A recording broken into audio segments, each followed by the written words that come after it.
Public, మా కార్యకర్తలు, మా కార్పొరేటర్లు ఎంత ఉత్సాహంగా ఉన్నారంటే తెలంగాణలో ఏ 7 నియోజకవర్గాలు ఒక ఎంపీ పార్లమెంట్ ఏరియాలో ఉన్న సీట్లని గెలిచింది ఏకైక నియోజకవర్గం తెలంగాణలో ఏదైనా ఉందంటే అది మన మల్కాజ్గిరి. ప్రజలు ఎంత జోష్, ఎంత ఉత్సాహం, అన్ని రకాలు కూడా ఇలా ఆనందంగా ఉన్నారు. వాళ్ళు 3,55,000 మెజార్టీ, ప్రతి ఎమ్మెల్యే 50,000 తోటి గెలిచిండ్రు. అది మామూలు విజయం కాదు. ఇదంతా విజయం. ఎవరి విజయము? దీని బ్యాక్గ్రౌండ్ ఎవరు? మన వర్కింగ్ ప్రెసిడెంట్, మన ఐటీ మినిస్టర్. ఇలా క్లియర్గా మా కార్యకర్తలంతా కూడా ఒక మూడ్ ఆఫ్లు ఉన్నారు, కష్టపడ్డారు, ఫలితం వచ్చింది. మల్కాజ్గిరిలో అన్ని ఎమ్మెల్యే సీట్లు గెలిచినాము, కానీ గవర్నమెంట్ రాలేదు. ఇంత అభివృద్ధి చేసిండు కేటీఆర్. ఐటీ సంస్థలను ప్రపంచానికి తీసుకుపోయిండు. దావుసుకు పోయి ఎన్నో మల్టీనేషనల్ కంపెనీలన్నీ కూడా, పెద్ద పెద్ద స్టార్టప్లు కానీ ఇవన్నీ కూడా పెద్ద పెద్ద మల్టీనేషనల్ కంపెనీలన్నీ తీసుకొచ్చిండు. ఐటీ ఇండస్ట్రీని ఒక ప్రపంచ స్థాయికి, భారతదేశంలో నెంబర్ 1 స్థాయికి తీసుకుపోయిండు. పర్ క్యాపిటల్ ఇన్కమ్ కూడా పెంచిండు. అందుకే ప్రజలందరూ కూడా ఐటీ మంత్రిగా, ఐటీ మినిస్టర్ కేటీఆర్ లేకుండా వాళ్ళు అసలు భరించలేకపోతున్నారు. అదే మాదిరి సిటీ సైడ్ ఇట్లుంటే రూరల్ సైడ్ 12,769 గ్రామాలు మన కేసీఆర్ గారు. ఒక చెట్టును చూస్తే కేసీఆర్ కనిపిస్తాడు. అట్లా చెరువును చూస్తే 46,000 చెరువులు అన్నీ కూడా అభివృద్ధి చేసిండు. నీళ్ళని చూస్తే కేసీఆర్ కనిపిస్తాడు. ఆ లైట్ని చూస్తే కేసీఆర్ కనిపిస్తాడు. క్రీడా మైదానం చూస్తే కేసీఆర్ కనిపిస్తాడు. ప్రతి ఒక్క డంపింగ్ యార్డ్ కానీ, గ్రేవ్ యార్డ్ కానీ, ప్రతి ఒక్కరికి కూడా సాగునీరు కానీ, తాగునీరు కానీ కేసీఆర్ కనిపిస్తాడు కదా. అసలు కేసీఆర్ ప్రభుత్వం రాలేదా అని ఊర్లలో కూడా భరించలేకపోతున్నారు. కాంగ్రెస్ వాళ్ళది అదృష్టమయ్యా, వాళ్ళకు నడిచి వచ్చిన కొడుకు పుట్టిండయా వాళ్ళకు. ఎందుకంటే మా కేసీఆర్, కేటీఆర్, హరీష్ రావు అన్నీ రెడీమేడ్ చేసి పెట్టారు. వాళ్ళు ఏమనుకుంటారు? కాంగ్రెస్ వాళ్ళు 130 ఏళ్ళ చరిత్ర వాళ్ళది, 56 ఏళ్ళు పరిపాలించారు వాళ్ళ భారతదేశాన్ని. వాళ్ళు అట్లా అనుకుంటలేరు. మాది పాత కాంగ్రెస్ అనుకుంటలేరు. ఏదో కొత్తగా కొత్తగా పార్టీ వచ్చింది, కొత్తగా తెలంగాణలో గెలిచినాము, కొత్తగా మేమే వచ్చినాము, కొత్తగా మేమే చేస్తున్నామని అనుకుంటున్నారు. అయ్యో రామా, అదేదో శాస్త్రం ఉన్న చూడది, సౌ చువా కాకే బిల్లి అని అంటారు చూడు. అసలు కాంగ్రెస్ కథకు మనం ఏం చెప్తాం? వాళ్ళు ఏం చేయలేదు, దేశంలో ఏం చేసారు? దేశంలో 28 రాష్ట్రాలల్లో కళ్ళల్లో ఒత్తులేసుకొని ఒక మోడల్ రాష్ట్రం చేసిందంటే కేసీఆర్. దేశంలోనే ఏదన్నా అభివృద్ధి చేసిందంటే నంబర్ 1 రాష్ట్రం ఏదైనా ఉందంటే కేసీఆర్. ఇవన్నిటి పెట్టుకొని ఏదో యూట్యూబ్లల్లో, వాట్సాప్లలో 6 గ్యారంటీలు ఉన్నావా, ఏ గ్యారంటీలు ఉన్నావు అన్నావు, వచ్చినావు. ప్రభుత్వం, ప్రజలు నిన్ను కోరుకున్నారు, మేము కూడా స్వీకరిస్తున్నాం, మేము కూడా రిసీవ్ చేసుకున్నాం. రండి మీదేదో చెప్పురి. పొద్దుందాకా మినీ క్యాబినెట్ మీటింగ్లే, మినీ డిస్కషన్లే, రోజు చర్చలే, కానీ ప్రజలకు ఇచ్చింది ఏమి లేదు. నువ్వు ఎందుకు ఇంత డిస్కషన్లు, ఎందుకు ఇట్లా అప్లికేషన్లు తీసుకోవాల్సి వచ్చింది ఒట్టిగా పేపర్ మీద? ఎందుకు 6 గ్యారంటీల మీద ఫామ్ నింపి అన్నావు? ఆల్రెడీ రేషన్ కార్డు లేదా ప్రజల దగ్గర? ఆల్రెడీ 2,000 పింఛన్లు పడతలేదా? వాళ్ళకే ఒట్టు 4,000. ఆల్రెడీ వైట్ కార్డు ఉన్న వాళ్ళకే ఒట్టు, గ్యాస్ సిలిండర్ 500కే. ఇవన్నీ ఎవడు ఆపుతున్నాడు? ఎవరైనా ఆపుతున్నామా? ఇంత పెద్ద నెత్తువాళ్ళు కొట్టుకునేది ఎందుకు డిస్కషన్? ఆల్రెడీ రైతు బంధు పడతానే ఉంది కదా, వాళ్ళకే ఒట్టేసే పైసలు. అన్ని గిక్కొని పోయారు, అన్ని ఊడ్చుకొని పోయారు. అంటే మీ ప్రభుత్వం వస్తుందని మేము ఊహించినాము, మేమే ఉంటామనుకున్నాము. ప్రగతి భవన్ కట్టాము, కొత్త సెక్రటరియట్ కట్టాము, యాదగిరిగుట్ట కట్టాము, కమాండ్ కంట్రోల్ ఆఫీస్ కట్టాము. తెలంగాణ రాష్ట్రాన్ని ఒక అద్భుతంగా చేసినాము. ఇవన్నీ చేస్తే అప్పులు కావా? సంసారం పని చేస్తుంటే అప్పులు కాకపోతే ఏమైనా లాభాలు వస్తాయా? మీకు అన్ని బంగారు అవి ఏం బిందెలు, లంకె బిందెలు పెట్టిపోయేడుతుండే ఆవిలకు. వీళ్ళు దబదబాలకి తోడుకుంది రాయిగా లంక బిందెలు. ఇదా ఏంది? మీరు ఏం చేయవలసిన అవసరం లేదు. తెలంగాణ రాష్ట్రంలో మీరు ఏం మంత్రులు కానీ, సీఎం కానీ ఒక రూపాయి పని లేకుండా చేసినామా మేము? మా సీఎం కేసీఆర్, కేటీఆర్, హరీష్ రావు. మామూలు అభివృద్ధి కాదయా. ఊరూరికి 3 లక్షల మెట్రిక్ టన్నుల ధాన్యం పండేటట్టు చేసినాము. నీకు 46 చెరువులు ఎండ నిండు కుండ లెక్క మే జూన్లో చేసినాము. అది ఎవరన్నా చేసిరా? ఏ ప్రభుత్వం ఏ రాష్ట్రంలో ఉన్నదా అంత అభివృద్ధి? ఎక్కడ లేదు. మన కేసీఆర్ చేసిండే. ఇలా ఆయనను పట్టుకొని పాతాళంలో దొక్కుతాం, భూతాళంలో దొక్కుతాం, 100 మీటర్ల ఏంది అది? ఒక సీఎం ఉంది. సీఎం మోసం చేసినాడు తెలంగాణ ప్రజలకు. దోసుకున్నాడు. ఏదైనా స్కామ్లలో పట్టుబడ్డాడు. అన్ని స్కాములు చేసినాడు. కోట్ల రూపాయలు సంపాదించినాడు. ఇల్లు లేదయా? ప్రగతి భవన్లోకి వెళ్ళి 5:30కు ఓడిపోతుందని తెలిసి ఖాళీ చేసిపోతే ఇల్లు లేదు. ఆ పాతింట్లోకి పోయిండు ఒక సీఎం. ఎంత ఇది లెక్క, ఇంత గొప్ప మహాత్ముడు. వాళ్ళకి ప్రభుత్వాలు ప్రగతి భవన్ ఎవరి కోసం కట్టించింది? అది ప్రభుత్వ భవనం. అది ఇలా ఉంటాడు. ఎవరు ఉంటే వాళ్ళు ఉంటారు, లేకపోతే వెళ్ళిపోతున్నారు. వెళ్ళిపోలే అప్పుడే. దానికి రకరకాలు చెప్పారు. దాంట్లో ఆ బిందెలు ఉన్నాయి, ఈ అద్దాలు ఉన్నాయి, అవి ఉన్నాయని. ఎవరి కోసం? ప్రజలు ఎవరు సీఎం ఉంటే వాళ్ళు ఉంటారు. ఇప్పుడు లేడా డిప్యూటీ సీఎం? కూడా మేము వద్దనమా? ఇలా సెక్రటరీలో పోయి కూర్చుంటలేరా? అది మా సొంతం భవనమా? అది సెక్రటరీ ప్రజల భవన్, ప్రజల కోసం కట్టించినాం. ఏదో ఒక రేకులు వీకేసి ఆ సీకులు వీకేసి మేము దర్బార్ చేసినాం. చెయ్యి దర్బార్, వచ్చిన తీసుకో, కంప్లైంట్స్ అన్ని రిసీవ్ చేసుకో, వాళ్ళని క్లియర్ చేయి. మేము వద్దంటున్నామా? ఒక్కటి క్లియర్ చేసుకో, తీసుకునేదే కానీ క్లియర్ చేసేది లేదు. ఇంకెప్పుడు చేస్తాం? 4 ఏళ్ళ దాకా రూపాయి క్లియర్ చేయరాదు. ఒక్క స్కీమ్ కూడా 6 గ్యారంటీలు లేవు, ఏమి లేదు. ఉత్తమ ఆటలు.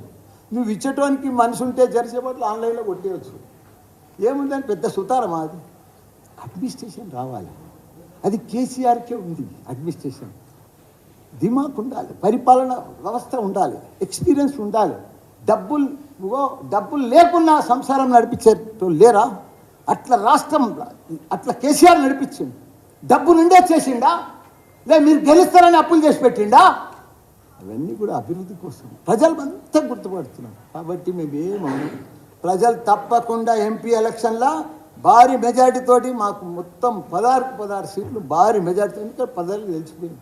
ఈ అప్లికేషన్లు, ఈ తుతుంబాలు, ఇదంతా అంబక్కు, ఇవన్నీ మీటింగులు ఇవన్నీ వస్తున్నాయి. 2 ఇచ్చినాం. 2 ఇచ్చి ఏం చేసారు? బస్సులలో మహిళలను కూర్చుని పెడితే కొట్లాడుకుంటారు. ఆడ బస్సులలో ప్రతి ఒక్క ఆటో డ్రైవర్లు పంచాదే, మహిళలు పంచాదే, ఎక్కతానే పంచాదే, దిగతానే పంచాదే. ఏంటది? ఇది అడ్మినిస్ట్రేషన్. మీరు పెద్ద పథకం, అది గొప్ప పథకం ఆర్టీసీది. అరే ఆర్టీసీ గవర్నమెంట్లో కలిపిండు. ప్రతి ఒక్కరిని కూడా గవర్నమెంట్ గెజిటెడ్ చేసి విడిచిపెట్టిండు. అది కేసీఆర్ ఇచ్చింది. ఎవరు చేయలేరు. ఒక్కొక్క స్కీమ్, ఒక్కొక్క పథకం మామూలుది కాదు. ఎవరు చేయలేరు. కాంగ్రెస్ ఏందే? మొత్తం మనకంటే ముందు కాంగ్రెస్ 10 ఏళ్ళ ముందు వాళ్ళే ఉన్నారు కదా. ఇలా ఎక్కువ నీళ్ళు ఇచ్చిరా, కరెంట్ ఇచ్చిరా, ఏదో కొత్తగా వచ్చినట్టు, ఏదో కొత్తగా స్టైల్, కొత్త సినిమా వచ్చినట్టు, ఏదో అందులో అద్భుతాలు ఉన్నట్టుగా, వాళ్ళే చేస్తున్నట్టుగా, మేమంతా మోసం చేసిపోయినట్టుగా. అరే ఏమేం చేసుకున్నాం? నోరు కట్టుకున్నాం, కడుపు చంపుకున్నాం, కళ్ళలో ఒత్తులు వేసుకున్నాం. రోజు మా ఎమ్మెల్యేలు కానీ, కార్పొరేటర్లు కానీ, కౌన్సిలర్లు కానీ ఇట్లా కరెంట్ రాలేదు, ఇట్లా రెప్ప కొట్టే లోపల కరెంట్ పోలే. ఇప్పుడు ఏమన్నా కరెంట్ పోతుంది, కాంగ్రెస్ వచ్చిందా? ఒక్క స్కీమ్ లేదు, ఒక రైతు బంధు లేదు, ఏమీ లేదు, వేసేదే లేదు, మాట లేదు. రోజు మమ్మల్ని తిడుతున్నారు. ఊరికి మేము ఏం తప్పు చేసినాము? ఏం మోసం చేసినాము?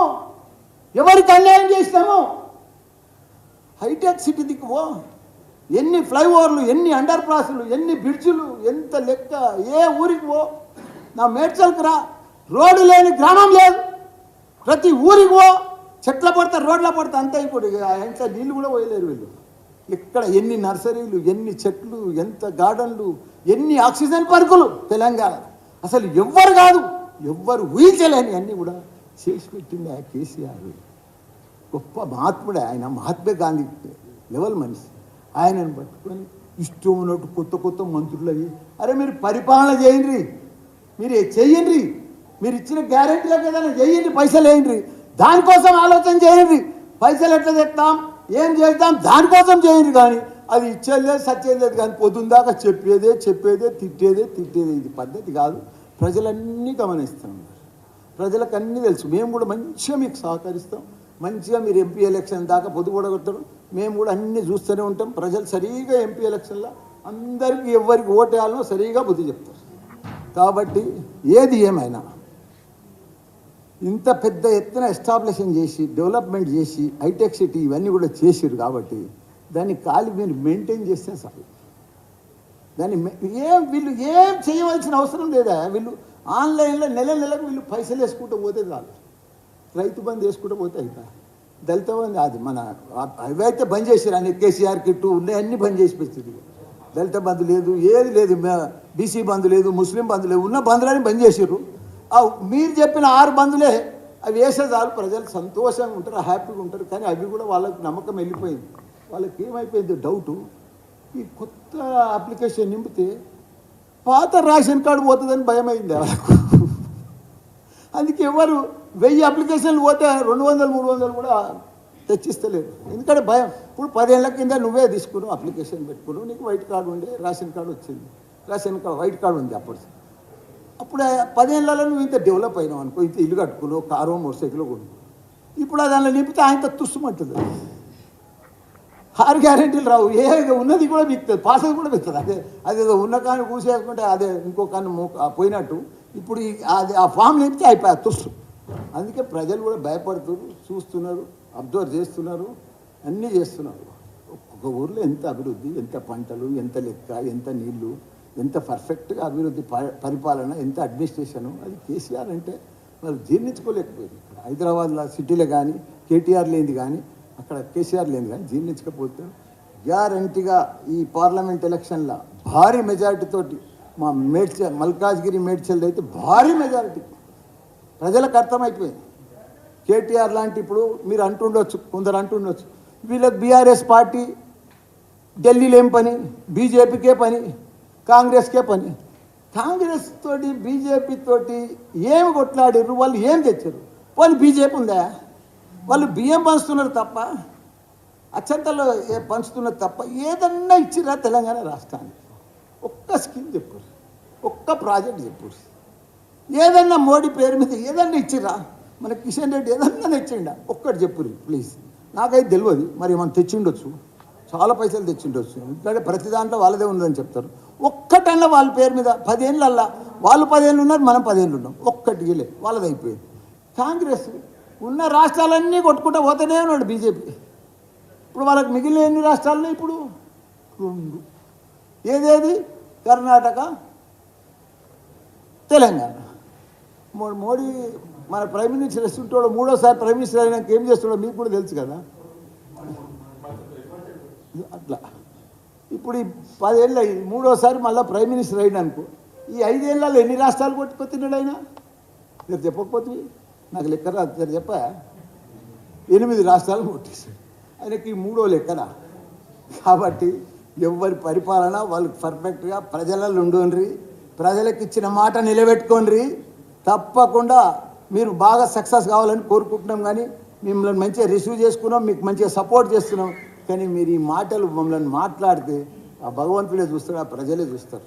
తప్పకుండా మీకు తగిన బుద్ధి చెప్తారు. జై తెలంగాణ, జై కేసీఆర్. ఇప్పుడు పార్టీ కార్యకర్తల తన అన్ని వ్యూలు తీసుకున్నారు అంత ఏరియాకి వెళ్ళి. అట్లనే 17 పార్లమెంటు దాంట్లో 16 కూడా అయిపోయినాయి. రేపు నల్గొండ ఏదో ఉన్నట్టుంది ఫైనల్. అయిపోయినాక సీఎం కేసీఆర్ గారు, హరీష్ రావు గారు, కేటీఆర్ గారు కూర్చొని డిసైడ్ చేస్తారు.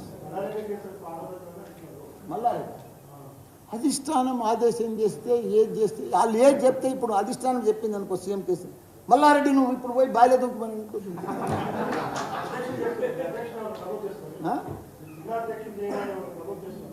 జిల్లా అధ్యక్షుని, అది పార్టీ కదనా. జిల్లా అధ్యక్షుడు మల్లారెడ్డి కొడుకు కోడలు అని మీకు రకరకాల డౌట్స్ ఉన్నాయి. మీకు ఆ డౌట్స్ అని వద్దు. చేవేళ్ళ అంటే సిట్టింగ్ కదా, సిట్టింగ్ ఎంపీ ఆయన. చేవేళ్ళ డిసైడ్ అయిపోయింది ఉండొచ్చు, మేబీ నాకు ఐడియా లేదు. ఇంకా లోపల చాలా డిసైడ్ అయినాయా నాకు ఐడియా లేదు. ఇప్పుడు సికింద్రాబాద్ కూడా చాలా పెద్ద ఎత్తున ఉంది, మెదక్ చాలా పెద్ద ఎత్తున ఉంది. మీరు చెప్తే షాక్ అవుతారు. నాకు తెలిసినవి కూడా చెప్తే మళ్ళీ మీరు షాక్ అవుతారు. అందుకే కొన్ని తర్వాత చెప్తాను.